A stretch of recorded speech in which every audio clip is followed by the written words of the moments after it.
शाहीन है परवाज़ है काम तेरा। तू शाहीन है परवाज़ है काम तेरा। तेरे सामने आसमां और भी है।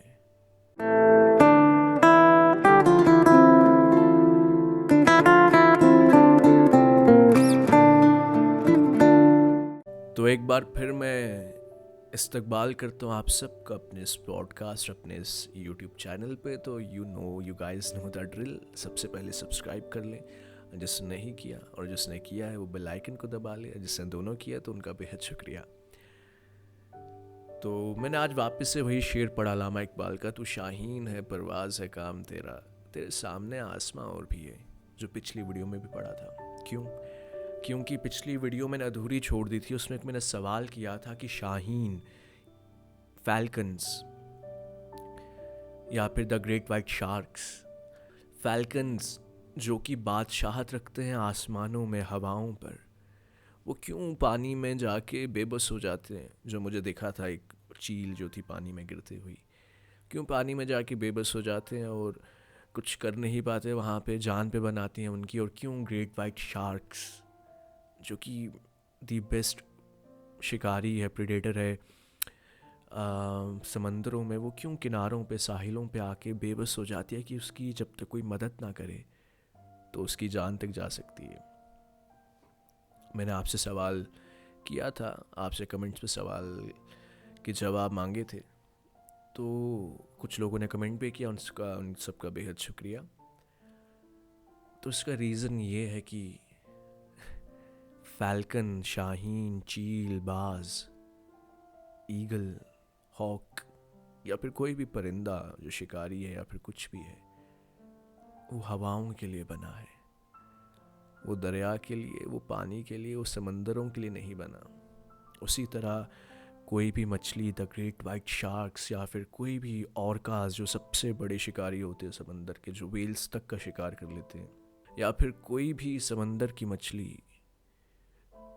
किनारों पे, साहिलों पे इसलिए बेबस होती है क्योंकि वो ज़मीन के लिए बनी नहीं है, वो बनी ही पानियों के लिए है, समंदरों के लिए है, दरियाओं के लिए है। इसी तरह मैं भी और आप भी किसी स्पेसिफिक काम के लिए बने हुए हैं।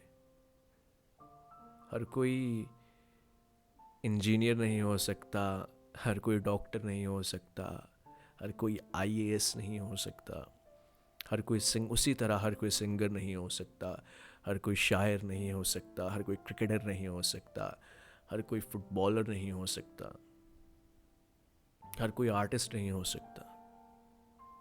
तो ये जो मुझे बात बतानी थी, ये जो एग्जांपल दे के मैंने बताई शाहीन, फैल्कन्स और ग्रेट वाइट शार्क्स की, मैं वो नॉर्मल से एग्जांपल वो हर कोई वाली नहीं देना चाहता था। वो सुन के आप बोर ही होते कि अगर सचिन को क्रिकेट ना खिलाया होता है, विराट को क्रिकेट ना खिलाया होता, उन्हें इंजीनियरिंग कॉलेज में डाल दिया होता, तो नहीं, वो मैं नहीं देना चाहता था। तो इसीलिए मैंने ये फैल्कन, शाहीन और ग्रेट वाइट शार्क वाली एग्जांपल दी। हर कोई अलग है। अब देखिए, जो 5 उंगलियां हैं मेरे हाथ की, पांचों एक सी नहीं है। मेरे खिड़की के बाहर, इस साइड एक खिड़की है, इसके बाहर कुछ पेड़ लगे हैं, इनकी हर टहनी अलग है, एक जैसी नहीं है। मेरे इस साइड भी एक खिड़की है, उस पर उधर से कुछ पहाड़ दिख रहे हैं, जो हर पहाड़ दिखने में अलग है। वो पहाड़ सेम नहीं है। जो बादल हैं, इन बादलों की शक्ल अलग है, इनकी बनावट अलग है। तो ये खुदा, ये जो इख्तलाफ है ना, ये खुदा की खूबसूरती है, हर चीज़ में डिफरेंस रखना लेकिन फिर भी एक सा होना, ये नेचर की खूबसूरती है। इसी तरह से हम ह्यूमंस को भी बनाया गया है। चलें, एक बात मैं बताता हूँ। सबके पास मोबाइल फ़ोन से या फिर कोई ना कोई गैजेट है जिस पर जाहिर सी बात है आप मेरी ये जो वीडियोज़ है ये देख रहे हैं। तो मोबाइल फ़ोन्स फिंगरप्रिंट से खुलते हैं आजकल, या फिर आइरिस सेंसर से आंख डिटेक्ट करता है फ़ोन आपका, तो वो अनलॉक हो जाता है, या फिर फेस डिटेक्शन से। ठीक, तो क्या मेरे फिंगरप्रिंट से आपका फ़ोन खुल सकता है, या फिर आपके फिंगरप्रिंट्स या फिर आपके फेस डिटेक्शन से मेरा फ़ोन खुल सकता है? जाहिर सी बात है, नहीं। और फिंगरप्रिंट की कितनी ही अहमियत है, फॉरेंसिक्स अभी आया, उससे पहले क्या ही अहमियत थी फिंगरप्रिंट्स की, कितनी ही ज़्यादा, अगर थी भी तो कितनी ही ज़्यादा। और अभी भी कितनी ही ज़्यादा अहमियत है। तो आपको पता है कि वर्ल्ड्स डेडलीस्ट वेपन में की लिस्ट में कौन टॉप पर है? नंबर 4 पे आते हैं न्यूक्लियर वेपन्स। नंबर 3 पे क्या आता है वो मुझे नहीं पता, मुझे भूल गया। नंबर 2 पे आते हैं AKs।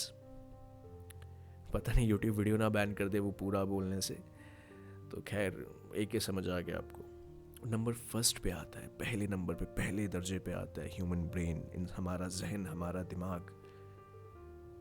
हमारा जहन वर्ल्ड्स डेडलीस्ट वेपन है, इसी की वजह से सब कुछ बना, इसी की वजह से हम अशरफुल मखलूक़ात हैं, the best of the creations है, क्योंकि हमारे पास जहन है, हमारे पास चॉइस है। खैर वो अलग चीज़ आ गई।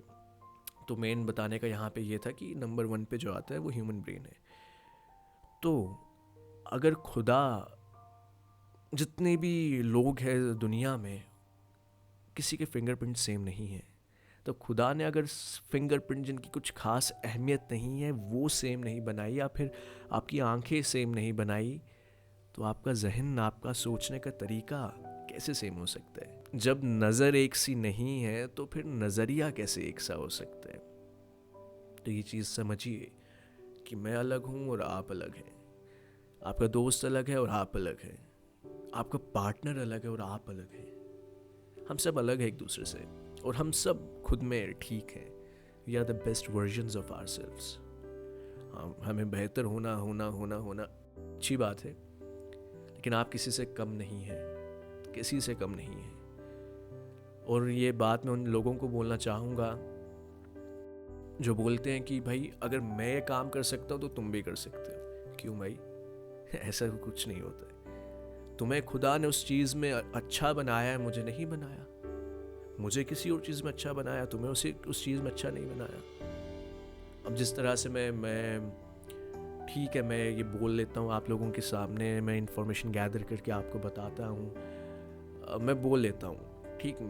असल मसला ये है कि मैं बात कर सकता हूँ। अब क्या पता कोई बात ना कर सकता हो, उससे कैमरे के आगे डर लगता हो, या फिर मैं 1000 लोगों के बीच में भी बोल लेता हूँ अल्हम्दुलिल्लाह, तो क्या पता कोई ना बोल सकता हो। तो इसका ये मतलब तो नहीं ना वो शख्स मुझसे अच्छा नहीं है, वो शख्स मुझसे कमतर है, नहीं, या फिर मैं उससे बेहतर हूँ, ऐसा कुछ नहीं है। क्या पता कोई ऐसा काम हो जिसमें वो मुझसे बहुत आगे और मैं कहीं कुछ औकात रखता ही नहीं उस काम में उसके आगे। तो हम हर किसी चीज़ में बेहतर नहीं हो सकते। हम एक स्पेसिफिक चीज़ है जो खुदा ने हमें दी होती है, हर किसी को दी होती है, हम उसी चीज़ में अच्छे होते हैं। और कोई बोले नहीं यार मैं तो किसी चीज़ में अच्छा नहीं हूँ, तो ऐसा नहीं है, वो तुम जान जाओगे वक्त के साथ। मैं बोल सकता हूँ, मैं लिख सकता हूँ, खैर मैं इतना अच्छा कोई लिखता भी नहीं हूँ, लेकिन जो भी थोड़ा बहुत लिखता हूँ, मुझे भी ये ना कॉलेज के सेकेंड ईयर में आके पता लगा। कितने 19-20 साल तो मुझे पता ही नहीं था मैं शायरी भी कर सकता हूँ, या फिर मुझे मेरी शायरी में दिलचस्पी भी होगी कभी। उससे पहले तो मुझे बड़ी बोरिंग सी लगती थी शायरी, लेकिन अब मज़ा आता है, मेरे आंसू निकल जाते हैं, थप्पड़ की तरह लगते हैं कभी कभी कोई शेर मुझे। तो अभी पहचानना है तुमने खुद को। मेरी एक सलाह है जो मैं आप लोगों को देना चाहूँगा, खासकर पेरेंट्स को, वालिदैन को देना चाहूँगा, लेकिन मैं वो नेक्स्ट वीडियो में दूंगा, क्योंकि वीडियो काफ़ी लंबी हो चुकी है, ये पॉडकास्ट काफ़ी लंबा हो चुका है, तो फिर लोग सुनते नहीं हैं। तो आखिर में फिर से वही बात, पहले तो चैनल सब्सक्राइब कर लें और मोहब्बत करके देखो ना, मोहब्बत क्यों नहीं करते। तो मोहब्बत करिए, मोहब्बत बांटिए और मुस्कुराते रहिए। खुदा हाफिज़।